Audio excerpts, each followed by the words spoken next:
पहलवान सास। मधु की शादी के कुछ सालों में ही उसके पति की मृत्यु हो जाती है, जिसके बाद उसके ऊपर सास की जिम्मेदारी आ जाती है और वो अब अपनी सास के साथ घर में अकेली रहती है। मम्मी, नाश्ता बना दिया है, टाइम से खा लेना। दोपहर का खाना शीला आकर बना देगी। मैं ऑफिस जा रही हूँ। अरे क्यों उस टेप रिकॉर्डर पर पैसे खर्चा करती हो? इतना काम मैं खुद भी कर सकती हूँ। हाँ हाँ बिल्कुल। आधे समय तो जोड़ों के दर्द की दवाई खाती हो और फिर काम करने की बात करती हो। दवाई खाती हो तो क्या, मैं अभी भी अकेली 10 पर भारी हूँ। हाँ हाँ मैंने मान लिया। मधु घर से चली जाती है, जिसके बाद सास नाश्ता कर दवाई लेकर टीवी देखने बैठ जाती है। दोपहर को शीला घर आती है। अरे क्यों माँ जी, आज किस बात से मेरी नौकरी बची? अरे चल, ज्यादा बक मत कर, काम कर अपना। शीला खाना बनाने लगती है और सास वहीं पास में बैठ जाती है। माँ जी, मैं तो हमेशा ही बोलती हूँ, दीदी की दूसरी शादी करा दो। कब तक आप दो औरतें घर में अकेली रहोगी? आजकल माहौल भी बहुत खराब है और फिर दीदी की उम्र भी तो निकली जा रही है ना। तेरा नाम टेप रिकॉर्डर सही रखा है मैंने। तेरी एक ही बात को रिपीट मोड पर चलाने से वो पूरी नहीं हो जाएगी, इसलिए मेरी बहू से ज्यादा खाना बनाने पर ध्यान दे, नहीं तो कहीं वो भी तुझसे मुंह ना फेर ले और नौकरी चली जाए। क्या माँ जी, आप भी हमेशा मेरी नौकरी के पीछे ही पड़ी रहती हो? तो क्या तेरे पीछे पड़ूं? इसी तरह दोपहर से शाम हो जाती है और शीला अपना काम खत्म कर वापस चली जाती है। अब अकेली सास एक बार फिर टीवी देखने बैठ जाती है, जिसकी थोड़ी ही देर में मधु घर आ जाती है और सास बिना कोई देर किए शीला की बातें उसे बताने लगती है। मम्मी, आप भी ना किसी बच्चे से कम नहीं हो, जिसके पास हमेशा शीला को लेकर कोई ना कोई बात रहती ही है। अब बस भी करो ना, इतनी बुरी नहीं है बेचारी। अरे मैंने कब कहा बुरी है, बस उसकी बातें करके मुझे बड़ा मजा आता है। सास की बात पर हंसते हुए दोनों डिनर करने बैठती ही हैं कि लाइट चली जाती है।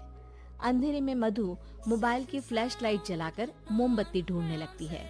तभी उसे हॉल में कुछ गिरने की आवाज आती है। मम्मी, आप अंधेरे में इधर उधर क्यों घूम रही हो? अरे तेरे पीछे ही तो खड़ी हूँ। हाँ, अगर आप यहाँ हो तो वो हॉल में सामान कैसा गिरा? भूत आया। अरे मुझे क्या पता, जाकर देखना पड़ेगा ना। दोनों हॉल में जाते हैं, लेकिन वहाँ कोई नहीं होता। अब उन्हें कमरे में से सामान गिरने की आवाज आती है। लगता है ये भूत चोरी करने आया है, इसे वापस कब्र में पहुंचाना ही पड़ेगा।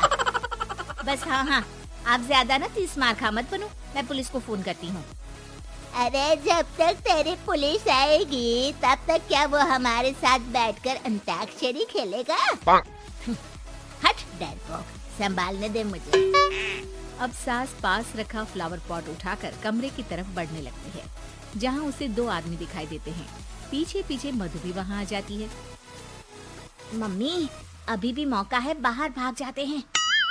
मधु की आवाज सुन चोर चौकन्ने हो जाते हैं।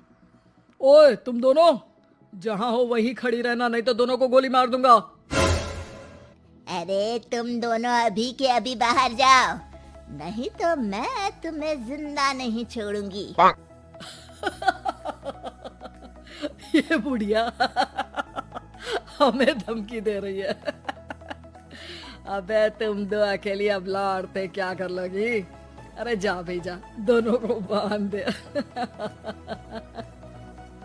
जैसे ही दूसरा आदमी सास को पकड़ने उसके पास आता है, तो वो उसके सर पर फ्लावर पॉट मार देती है। उसके सर से खून बहने लगता है, जिसे देख दूसरा आदमी गन निकालकर हवा में गोली चला देता है, जिससे बचते हुए दोनों सास बहू वहाँ से भाग जाती हैं। अब वो तीनों एक दूसरे के आगे पीछे पूरे घर में भागने लगते हैं। मम्मी, आपने तो सच में उसे मार दिया। तो मजाक में कौन मारता है? और अभी तुम मेरे साथ ही रहना, नहीं तो पक्का मारी जाओगी। ये औरतों को कमजोर समझता है ना। आज इसे औरतों की ऐसी ताकत दिखाऊंगी कि ये आदमी पैदा होने पर शर्म करेगा। ये अचानक आपके अंदर झांसी की रानी कहाँ से जाग गई? वैसे तो हमेशा जोड़ों में दर्द बोलती रहती हो। अभी तुम्हें जान बचानी है या जोड़ों के दर्द की कहानी सुननी है? मधु और उसकी सास कमरे में जाकर दरवाजा अंदर से बंद कर लेते हैं, जिस पर चोर बाहर खड़ा दरवाजा बजाते हुए उन्हें आवाज लगाने लगता है। क्यों डर गई? अरे वैसे तो बहुत धमकी दे रही थी। गेट खोल अब बुढ़िया। अबे पागल, धमकी देने और होशियार होने में फर्क होता है, पर ये दिमाग वाले काम तुझे तो समझ में नहीं आएंगे। रुक, वो भी तेरा दिमाग ही बाहर निकालता हूँ। ये कहते हुए चोर गोली चलाने ही वाला होता है कि सास अचानक दरवाजा खोलकर उसके मुंह पर परफ्यूम डाल देती है, जिससे चोर गन फेंककर दर्द से चिल्लाने लगता है। मम्मी, अरे बहुत दर्द हो रहा है, कोई बचाओ, इसे हटाओ प्लीज। मैं किसी को कुछ नहीं करूँगा। क्यों रे, क्या थोड़ा सा दर्द होते ही मम्मी मम्मी करने लगा? अभी तो औरतों को कमजोर बोल रहा था। भूलियो मत, एक औरत ने ही तुझे इस दुनिया में जन्म दिया है, और वो भी तुझे ये दर्द हो रहा है ना, उससे लाख गुना ज्यादा दर्द सहकर। इसलिए औरतों को दोबारा कमजोर भूल कर भी मत बोलियो। वाह मम्मी, आपका ये रूप तो मुझे पता ही नहीं था। आपने तो कमाल ही कर दिया। कहा था ना, अकेली ही 10 पर भारी पड़ सकती हूँ। ये तो फिर भी 2 ही थे। इतनी देर में पुलिस भी वहाँ पहुँच जाती है। आ गए आप, कर लो इन्हें अरेस्ट और जेल में बैठकर अंताक्षरी खेलना।